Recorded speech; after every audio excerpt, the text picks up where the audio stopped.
Comme tous les vendredis matins dans ce petit coin de l'Oise, une benne à ordures fait sa tournée à Val-d'Ampierre. Et le vendredi, à Val-d'Ampierre, ce n'est plus une poubelle, mais deux, que Madame Frichou et sa fille doivent sortir au coin de la rue. Dans ces poubelles-là, pas question de jeter n'importe quoi. Qu'est-ce que vous avez mis dans ces poubelles? Qu'est-ce qu'il y a?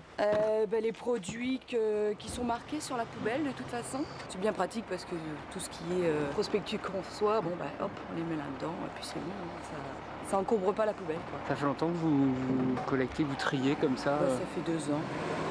Car depuis 2 ans, comme une commune française sur 5, Val-d'Ampierre s'est mise à la collecte sélective. Tout est nouveau, les poubelles, mais aussi le camion. Au moins 2 nouvelles poubelles par famille, un camion ultra moderne comme celui-ci, une tournée de plus par semaine. Tout le monde n'est pas d'accord. Lui, c'est Monsieur Tollet. Il habite aussi à Val-d'Ampierre, mais depuis plus d'1 an, il refuse de trier ses ordures. Il a mis sur pied un collectif de contribuables, et s'il n'est pas content, c'est tout simplement à cause de sa feuille d'impôt locaux. C'est simple, moi je vais vous montrer nos feuilles, les feuilles d'impôt foncier. Ici, donc, ça c'était en 95. 1995, il n'y avait pas encore de collecte sélective. Il n'y avait pas encore de collecte sélective, donc Payez combien les ordures ménagères coûtaient 841 francs. En 96, c'est passé à 1652 francs. Donc ça a doublé. Quelle a été votre réaction quand vous avez vu que ça avait doublé comme ça? Ma réaction, ça a été celle de tous les gens ici, c'est-à-dire de comprendre, de dire pourquoi quand même.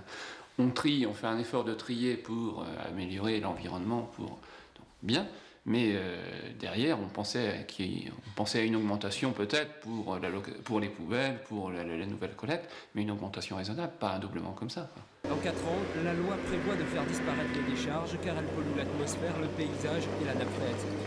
C'est précisément pour déverser le moins d'ordures possible ici que Val-d'Ampierre s'est mise à trier ses déchets.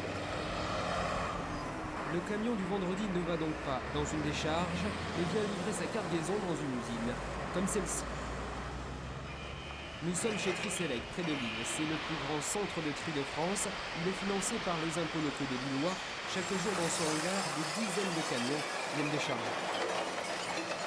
À la tête de cette usine, André Gabet, c'est un des pionniers du recyclage en France. Ici, on trie pas moins de 16 matériaux différents. Tous ces matériaux, il va falloir les séparer. Mais d'abord, il faut enlever tout ce que les gens ont jeté par erreur dans les poubelles destinées au recyclage. Ils font pas n'importe quoi, mais ils n'ont pas toujours en tête toutes les consignes.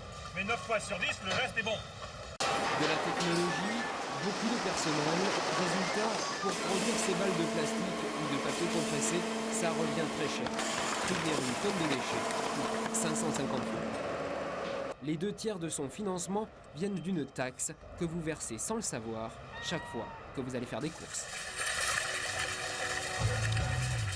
Nous sommes dans un supermarché. Depuis 4 ans, à tous les rayons, sur tous les produits et tous les emballages, le même logo. Que signifie-t-il? Apparemment, peu de clients le savent. Dites-moi madame, pardon. Qu'est-ce que signifie ce symbole sur ce symbole? Pas du tout. Aucune idée. Non, je me suis même pas posé la question. C'est quoi? C'est recyclable, c'est pas ça? Perdu, ça ne veut pas dire que l'emballage est recyclable, mais que quand vous achetez une bouteille d'eau par exemple, une partie de son prix sert à financer le tri des ordures.